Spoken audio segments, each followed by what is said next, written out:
پاکستان کو آسٹریلیا کے خلاف پہلے ٹی20 میں تو شکست ہوئی، لیکن اس میچ میں قومی کرکٹر بابر اعظم نے پاکستان کے لیے مزید 2 ریکارڈز اپنے نام کر لیے۔ پاکستان اور آسٹریلیا کے درمیان 3 ٹی20 میچز کی سیریز کا پہلا میچ برسبین میں کھیلا گیا۔ بارش سے متاثرہ میچ میں آسٹریلیا نے پاکستان کو 29 رن سے شکست دی۔ میچ میں بابر اعظم نے 2 اہم ریکارڈز اپنے نام کر لیے۔ آسٹریلیا کے خلاف ٹی20 بابر اعظم کا اس فارمیٹ کا 124واں انٹرنیشنل میچ تھا، جس کے بعد وہ پاکستان کی جانب سے سب سے زیادہ ٹی20 انٹرنیشنل میچز کھیلنے والے کھلاڑی بن گئے۔ اس سے قبل یہ اعزاز سابق کپتان شعیب ملک کے پاس تھا، جنہوں نے 123 ٹی20 انٹرنیشنلز میں پاکستان کی نمائندگی کی۔ اس کے علاوہ بابر اعظم ٹی20 انٹرنیشنلز میں سب سے زیادہ کیچ لینے والے پاکستانی کرکٹر بھی بن گئے۔ آسٹریلیا کے خلاف میچ میں بابر اعظم نے 2 کیچ لیے، جس کے بعد ان کے اس فارمیٹ میں کیچ کی تعداد 52 ہو گئی۔ اس سے قبل ٹی20 انٹرنیشنلز میں سب سے زیادہ کیچز لینے والے پاکستانی کرکٹر کا آغاز فخر زمان اور شعیب ملک کے پاس تھا،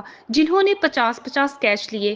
واضح رہے کہ بابر اعظم ٹی20 انٹرنیشنلز میں سب سے زیادہ رن بنانے والے پاکستانی بیٹر بھی ہیں۔